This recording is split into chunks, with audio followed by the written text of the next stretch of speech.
Hi, do you stretch every day? And if you do, how do the stretches that you're doing are actually making any difference? I work with a lot of people who spend their day sitting at a desk, or who are runners, or golfers, or play football. And a lot of them are very, very stiff.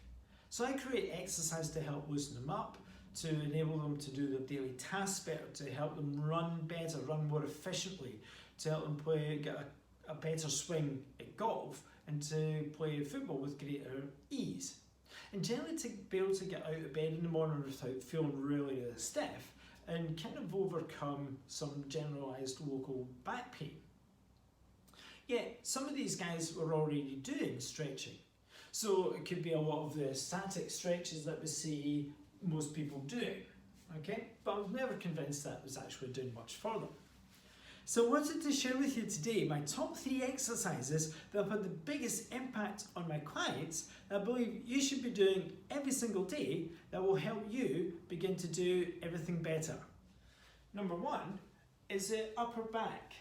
Now for most of us, we spend our days sitting at a desk, sitting behind a computer, maybe leaning over looking after small children, preparing food, or even just actually using a mobile phone or a tablet. So this is affecting the majority of the population.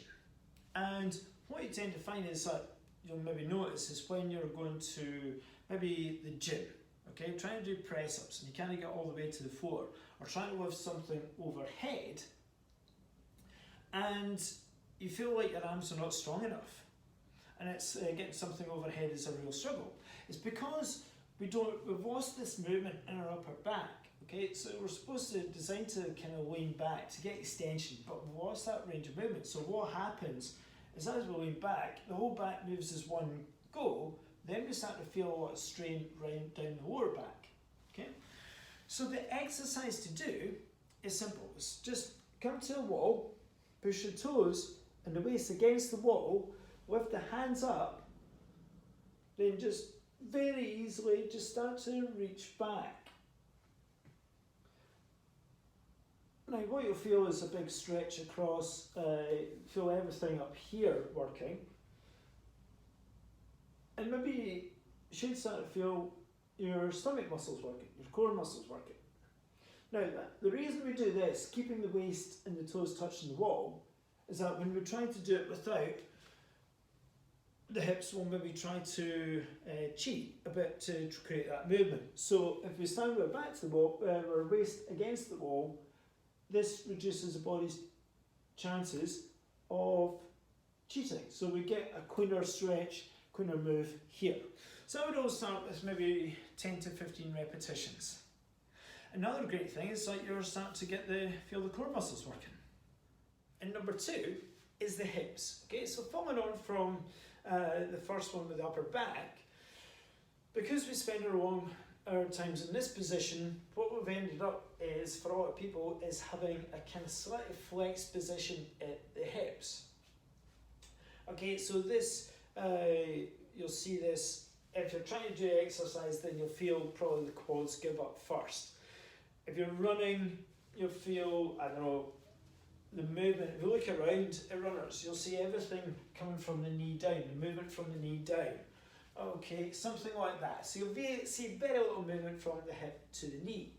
Yet if you look at the kind of elite runners, you're starting to see this kind of movement. So if you're looking for efficiency, you want to get more from the hips.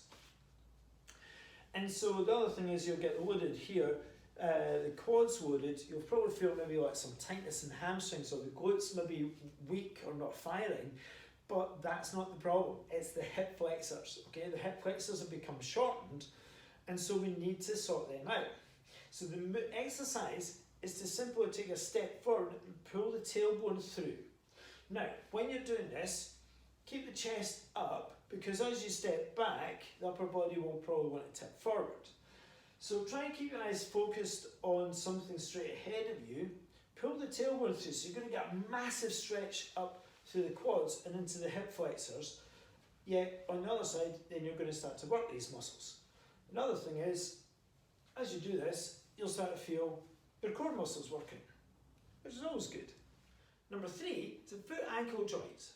So you've probably already done this stretch at some point or other, or you've seen a lot of people do them.